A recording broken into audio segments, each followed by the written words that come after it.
¿Qué tal, Jorge? ¿Cómo te va? Hola Ulises, ¿cómo va?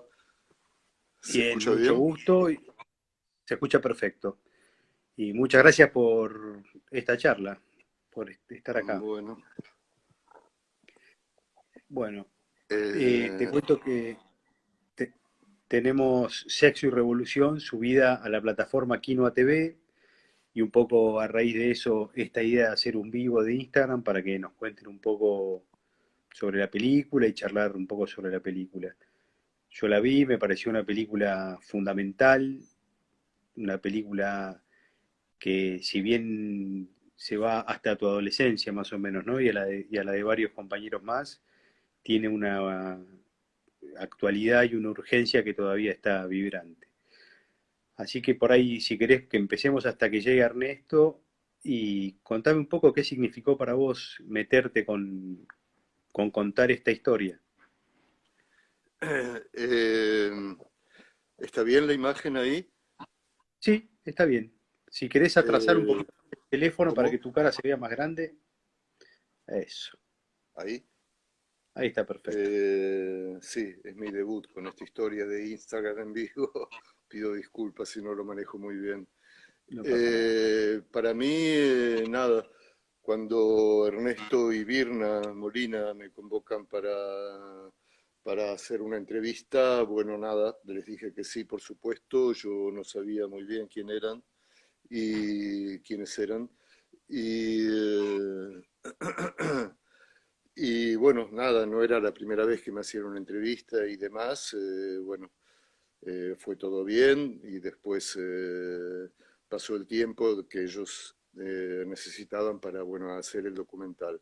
Lo que sí te puedo decir es que cuando finalmente, al cabo de tiempo, Ernesto me mandó una copia del documental, lo único que puedo decir es que me caí de culo porque realmente es, yo opino como vos decís es una película fundamental, yo he dicho más de una vez, era una película necesaria.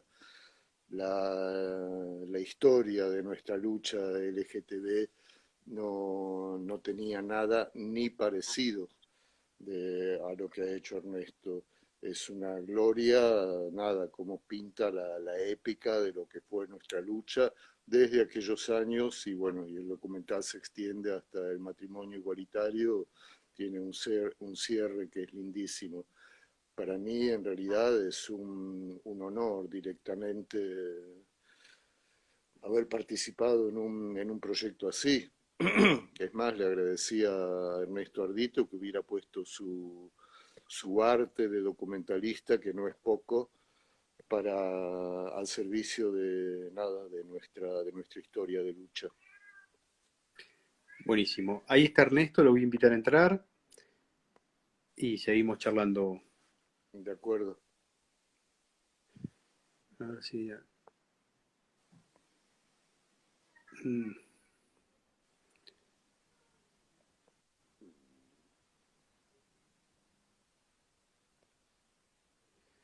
no sé qué pasa que no. A ver si voy por otro lado. A ver, Ernesto, ahí te mandé yo una invitación. Si estás escuchando, por ahí si vos la aceptás, entras. Bueno, así que llegaron Ernesto y vi una voz un poco como dos desconocidos. Sí, sí, yo no tenía antecedentes de la obra que ellos tienen producida. Después sí, empecé a investigarlo y realmente son dos artistas de puta madre. Todos los documentales que tienen, que los he visto todos, nada, son de un nivel, de primerísimo nivel. Así que nada, realmente esta producción de Sexo y Revolución, nada, es magnífico. Lo que han hecho realmente es magnífico. ¿Y vos tuviste acceso? Ahí está Ernesto. Hola, ¿cómo están? ¿Cómo andás, Ernesto? Bien, Hola bien, bien. Ernesto, ¿qué tal? Me estoy viendo con una especie de Andrómeda acá atrás, pero bueno, es lo que hay. Estas son las mini vacaciones que me tocaron y justo, bueno, vino el vivo ahí en el medio y bueno, acá estoy. Está muy bien. ¿Cómo están ustedes? ¿Bien? ¿Todo bien? Yo por mi lado. Sí, sí, yo muy bien. Nada, un gusto verte otra vez. Bueno, Ernesto, estábamos charlando con Jorge. Yo decía que, bueno, la película me pareció fundamental. Nosotros con Ernesto y con Virna nos conocemos como colegas desde hace muchos años.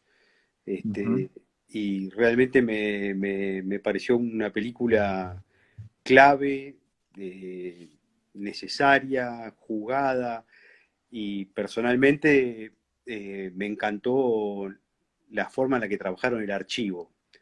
Hay un laburo de montaje y de edición de textos y de imágenes sorprendente. Así que un poco estábamos hablando con Jorge cómo fue para él meterse en ir a contar esta historia. Y te hago la misma pregunta a vos, ¿no? ¿Cómo fue abordar este tema y cómo laburaron para elaborar semejante texto cinematográfico? Sí, en principio la película tenía un objetivo, digamos, que creo también lo tenía nuestra primera película, Raimundo, que era poder generar un puente entre dos generaciones, ¿no? Digamos, en este caso, más que todo también con la lucha LGTBI que tenía a veces la dictadura militar, lamentablemente, y después la, la pandemia del SIDA y un montón de cosas generó también como una brecha muy fuerte, ¿no? Desde lo social. Este, y yo creo que también digamos que la película justamente desde el propio lenguaje cinematográfico pudo unir esas dos generaciones y quizás quienes nacieron en los años 2000 pudieron viajar en el tiempo y pudieron estar conectándose de la misma manera que si estuvieran viviendo ese momento histórico, ¿no? Un poco eso. Para eso, bueno, fue un desafío muy grande, como vos decías. Ese túnel del tiempo se tiene que generar no solamente con el montaje, sino que tienen que estar esas imágenes, ¿no? Para poder este, recrear, digamos, ese mundo, ¿no? Ese universo donde nos transporta Sexy Revolución. Y lamentablemente en Argentina no teníamos ese archivo. Es decir, buscando en el Archivo General de la Nación, en archivos personales, casi no había, obviamente. De hecho, de la marcha del 73, que hablamos mucho en el documental, que cuando llegó Cámpora, ¿no? Cuando asumió Cámpora, digamos, al Frente de Liberación Homosexual, que ya es un hito, toda la militancia, que supuestamente era la militancia más progresista dentro de la izquierda peronista, hace como un gran círculo, ¿no? Que Jorge lo va a contar mejor, y quedan solos ellos en ese momento, que era el momento, digamos, donde vos decís, bueno, realmente puede haber una comunicación, puede haber un diálogo, puede haber un trabajo desde el Frente de Liberación Homosexual y las organizaciones de izquierda, pero la formación histórica, el tabú, digamos, ese patriarcado continuo que no se terminó en ese momento, sino que recién ahora se está revirtiendo un poco, gracias también a la lucha feminista, fue terrible, ¿no? Bueno, de ese momento nosotros solamente, por ejemplo, teníamos una sola foto, no que la famosa foto de la bandera. Entonces, a partir de ahí es donde nosotros empezamos a trabajar con ese universo más sensitivo a partir del testimonio. ¿Qué es lo que está sintiendo, por ejemplo, Jorge cuando está contando esa experiencia? Eso es lo que nosotros tratamos de generar con la imagen, ¿no? Entonces siempre, digamos, como no estamos haciendo una reconstrucción de época actual, a partir de los archivos nosotros empezamos a encontrar elementos que nos permitan trabajar lo que sería esa estética del recuerdo. Cómo Jorge puede recordar ese momento son esas imágenes oníricas que pueden ir apareciendo y donde el espectador puede ir sintiendo en carne propia lo que estaban viviendo esos militantes del Frente de Liberación Homosexual en ese momento, porque, digamos, hay algo que sucede también con la psicología nuestra, ¿no? Es que nosotros no nos recordamos todo, no nos recordamos un gran plano general y todos los detalles multicolores, siempre nos quedamos con lo que más nos impresionó, de un momento determinado de nuestras vidas, ¿no? Un detalle, ¿no? Puede ser una mirada, un gesto, puede ser un elemento en especial, ¿no? Y eso es un poco el montaje de Sexo y Revolución, poder reconstruir esas sensaciones, esos recuerdos también de quienes testimonian, y poder generar también ese viaje de que quien está viendo la película pueda entrar en ese mundo. Entrar en ese mundo, como yo decía, no teníamos tantos elementos documentales, y entonces en la película le dimos un lenguaje mucho más universal, es decir, que la lucha, y que así lo era también, era una lucha en todo el planeta, sobre todo en ese momento, a fines de los 60, comienzos de los 70. Las imágenes de Stonewall, digamos, de la rebelión de Stonewall, que fue como la punta de lanza también que inspiró un montón de rebeliones en todo el mundo, la misma represión, digamos, que se está viviendo en diferentes lugares, y también ese sentimiento de liberación, ¿no? Digamos, el sentimiento de liberación se transmitía en imágenes mucho también con lo que con lo que se había registrado quizás del archivo del movimiento hippie, digamos, o de la militancia, las reuniones de militancia, pero que también eran como que generaban un sentido de colectivo, de estar transformando algo, ¿no? Y ese espíritu no estaba en el material argentino, digamos, porque mucho era digamos, de represión al cotidiano de la gente, pero de la militancia, eso nos pasó con muchísimas películas, había muy, muy poco, ¿no? Entonces todo eso está como recreado del mismo archivo. A partir de lo que decía en un comienzo, a partir de no mostrarlo en forma expositiva, sino de trabajarlo en forma más sensorial o poética, ¿no? No sé si se entendió, pero un poco eso fue la construcción de Sexo y Revolución. No, está claro, se ve en la película también esa idea de trabajarlo de forma poética y siempre por el carril emocional, digamos, ¿no? Y te quería preguntar, Ernesto, ¿ustedes trabajan con un guión previo o qué nivel de guión previo tenían antes de empezar a trabajar?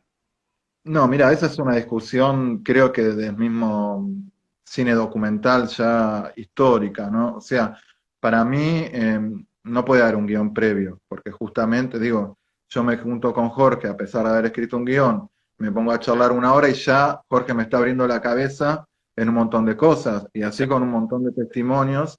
eh, este, Ni hablar de cuando uno hace un registro directo, que la misma historia se va transformando todo el tiempo, ¿no?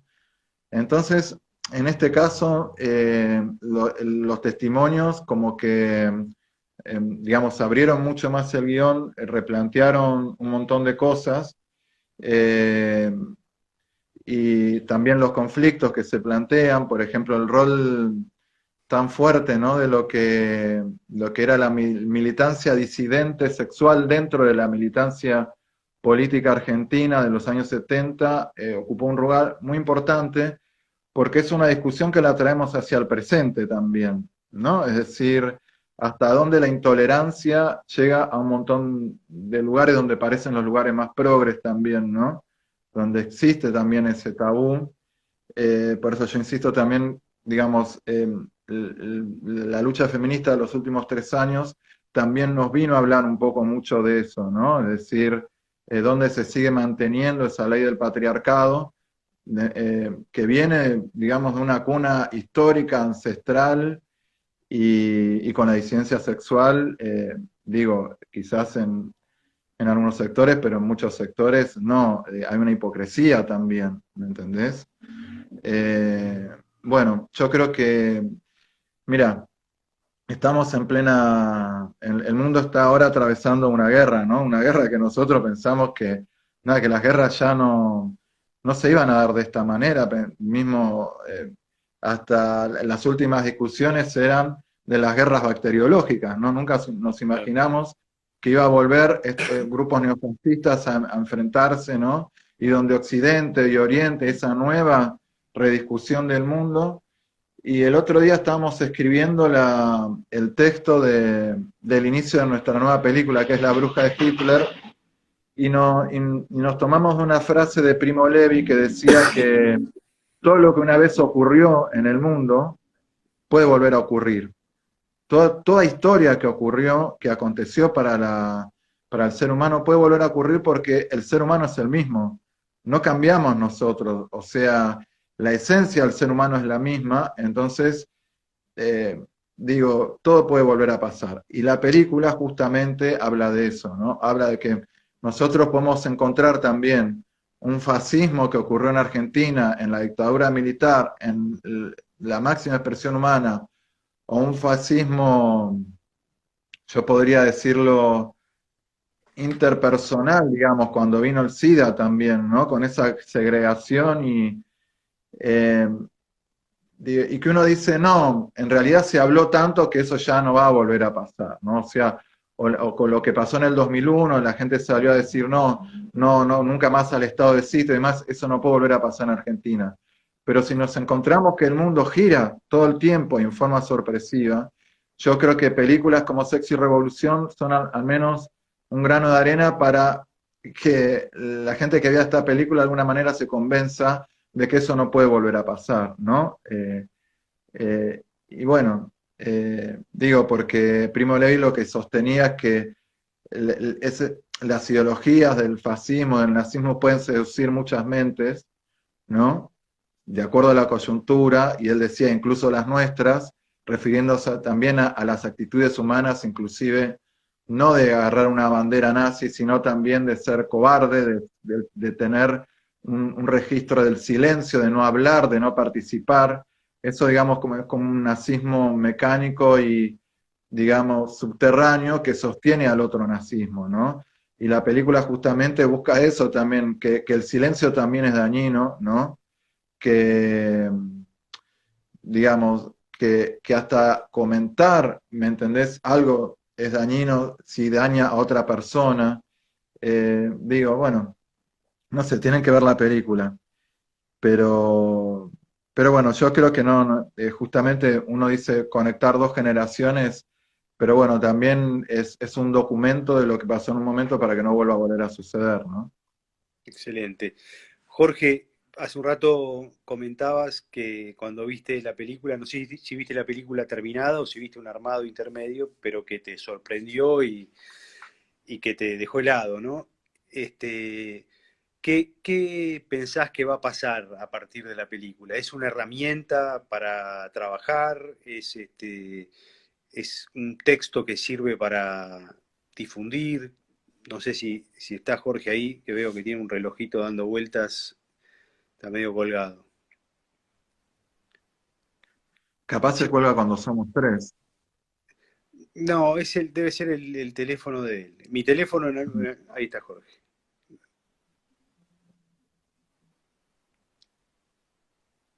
No se te Jorge, escucha. no nos Vos- escuchás. ¿Vos nos escuchás, Jorge?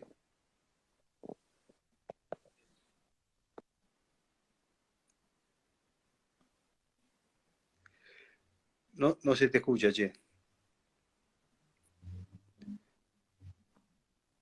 Por ahí, ¿sabes qué, Jorge? Salí y volví a entrar. Que ahí así, a ver si podemos lograr escucharte. Y mientras tanto te pregunto a vos, Ernesto, siempre las películas de ustedes son como instrumentos, ¿no? Me acuerdo Corazón de Fábrica, son como películas muy dirigidas.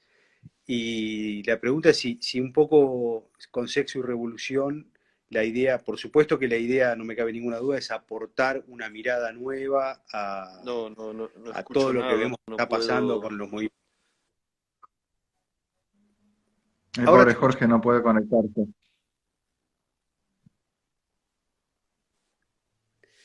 Jorge, ¿me escuchás?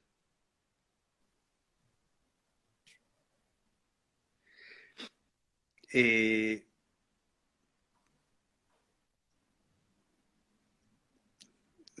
No lo escuchamos nosotros. Ni nos escucha ni lo escuchamos. Voy a poner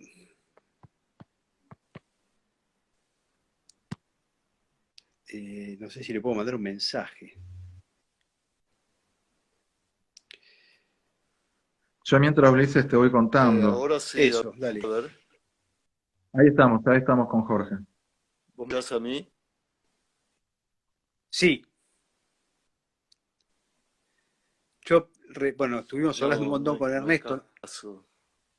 ¿No hay caso? ¿No escuchás? No, ahí se le cuelga el teléfono.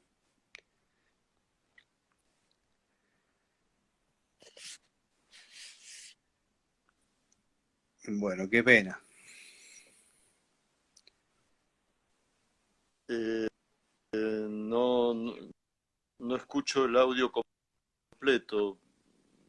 No, me está fallando internet. ¿Querés probar de salir y volver a entrar? A ver si mejora un poquito.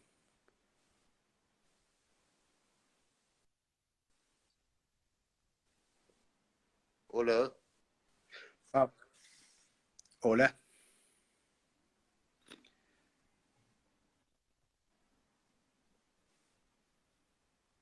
Bueno, sigamos nosotros, Ernesto.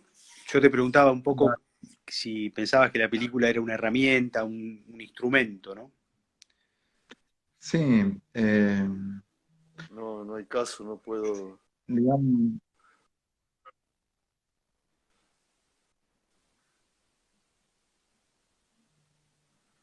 no, bueno, Voy a ahora cambiar podemos de ir. lugar. Dale. Dale. Bueno, mientras te cuento, eh, la película, bueno, en realidad el estreno nos tocó justamente en plena pandemia, ¿no? Entonces, a partir de lo que estuvimos charlando, de lo que planteas vos, si la película puede ser también como, digamos, un instrumento de comunicar esta historia, mismo también a un público que no iría al cine a ver la película, ¿no? Que a veces nos interesa un poco más eso, de cómo llegar a otro tipo de espectadores, ¿no? Con una película que en realidad, como decías, está súper dirigida, una película que se llama Sexo y Revolución, que habla sobre la militancia homosexual en los 70, que decís, bueno, quizás un montón de gente no va a ir a verla. Y al tocarnos el estreno en plena pandemia, decidimos plantearle a Canal 7 y a Canal Encuentro si se podía estrenar por televisión también, ¿no? Y justamente, bueno, la película se estrenó por Canal 7 el año pasado y ahora en unos días, para el 24, se va a pasar por Canal Encuentro. Entonces, de alguna manera, nosotros podemos llegar con este cine o con esta historia también a los hogares, ¿no? Y no solamente por la cantidad de gente que lo puede ver, sino también porque se puede ver en todo el país, ¿no? Y eso es algo que democratiza un montón también la llegada de un documental como Sexy Revolución a la gente. Eso mismo ya es algo que nosotros veníamos viendo cuando, en la mejor etapa de Canal Encuentro, cuando muchísima gente lo veía en el 2013, por ahí hubo películas, por ejemplo, como El futuro es nuestro, que directamente estaba pensada para cine, pero decidimos hacerla con el canal por la cantidad de gente que podía conocer la historia y poder ver la historia, ¿no? Y siempre hay a veces un prejuicio con respecto a la televisión y nosotros tomamos la televisión como una herramienta real también, ¿no? Hay un montón de cineastas, por ejemplo Peter Watkins o mismo Ken Loach, cineastas ingleses que estrenaron sus películas, o sea, súper políticas por la televisión y llegaron a cambiar leyes a partir de que millones de personas lo veían y no lo veían en un cineclub o en una sala pequeña solamente un grupo de intelectuales, ¿no?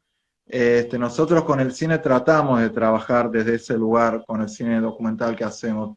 Más allá de que uno siempre quiera tener la película en sala, que tiene un lenguaje súper cinematográfico, el montaje, el sonido, todo lo que querramos, pero bueno, tratamos de eso, de no tener, digamos, como un plurito, de decir, no, quiero que se estrene en el Gumón y quiero mi afiche en la puerta, sino, bueno, cuántas personas podemos llegar con esta película y con de qué modo, ¿no? Y eso es lo que vemos cuando llega el momento del estreno, ¿no? Y bueno, en el caso de la pandemia es como medio, de alguna manera nos obligó, pero también quedamos contentos porque digamos, entre la función de Canal 7 y la de Canal Encuentro van a ser alrededor de 100.000 personas entre las dos y bueno, digamos, ¿no? Es una película muy complicada también de programar.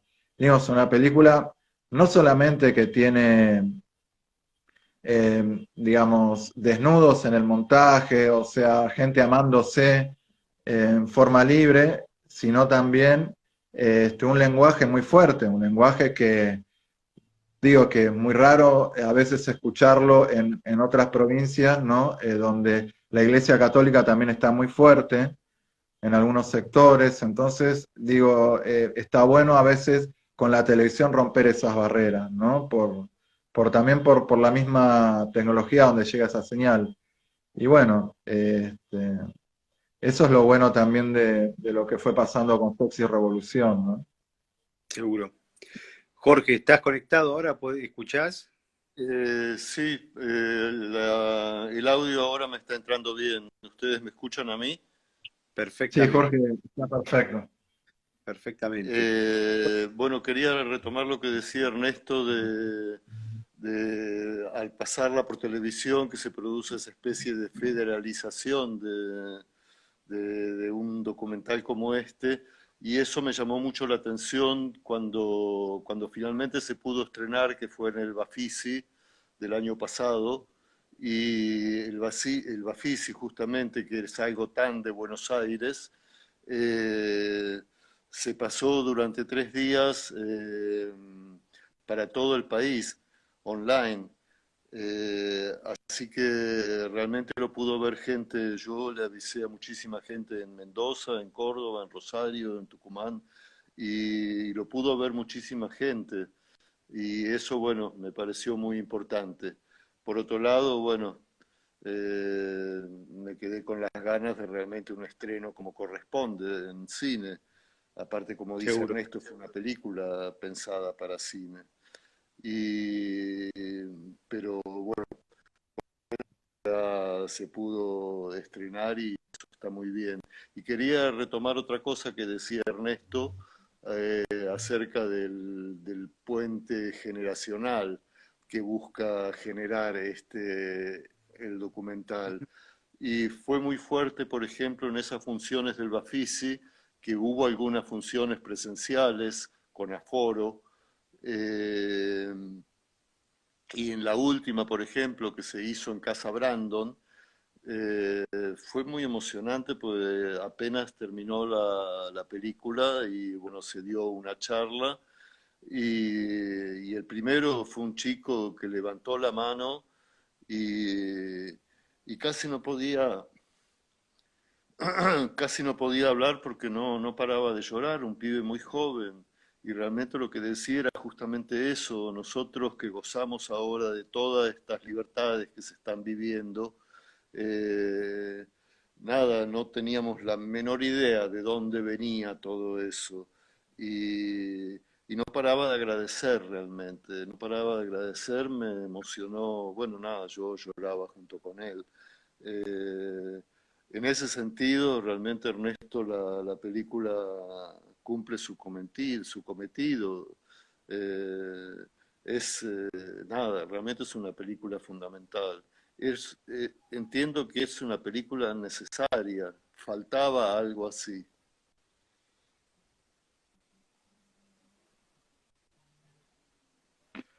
Sí.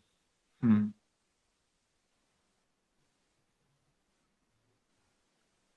Yo no escucho ahora. Ahora te quedaste medio congelado, Jorge. Sí, Ernesto, llegamos igual a escuchar todo el concepto, sí. sí, sin duda. ¿Cómo llegaste a Jorge y a los demás, a las demás personas con las que trabajan en la película, en las entrevistas? Mm. Eso Mira, en es, principio, sí, justamente en un comienzo la película iba a estar centrado en los grupos militantes dentro de la disidencia sexual, es decir, el grupo Nuestro Mundo, que fue el primero, después el Frente de Liberación Homosexual.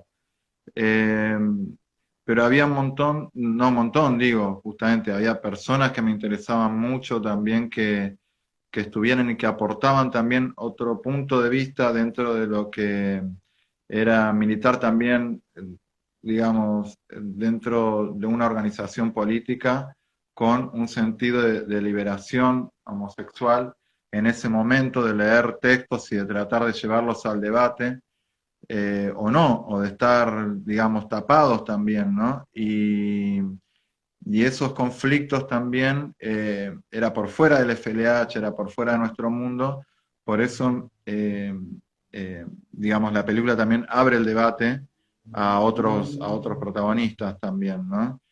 Eh, pero también mucha gente ya no está realmente, o sea, Néstor Perlongue no está. Eh, y, y bueno, los trajimos desde los audios, desde sus textos, ¿no? Desde los debates que planteaban y de alguna manera estuvieron también como protagonistas también, digo, no solamente son quienes están en vivo en la película, sino también de los testimonios que fuimos nosotros encontrando. Digo, porque el SIDA también fue terrible en el sentido de que muchos quedaron ahí y hubieran sido realmente una conexión muy importante con nuestra generación, ¿no? Y eso, bueno, nosotros no lo queríamos dejar atrás. Tampoco queríamos que fuera una película nostálgica, es decir, de mirar siempre hacia el pasado, cómo fue esta persona, no. Que el debate fuera realmente, por eso se llama Sexo y Revolución. Sexo Revolución es el documento adelantadísimos 50 años en lo que planteaba, digamos, de lo que tenía que ser una liberación sexual que también traía una liberación política y donde la verdadera prisión partía desde la familia, ¿no? Como opresora, continuando con el lugar de trabajo, con la policía, con todo generando una sociedad opresora. Y lo planteaba de tal manera, tan clara, para ese momento histórico, que inclusive estaba por encima de lo que estaba planteando el socialismo o el peronismo de izquierda, en ese sentido que no se planteaba tampoco la liberación sexual, ¿no? O sea, primero tenía que venir la revolución política y después veremos qué pasa con lo otro.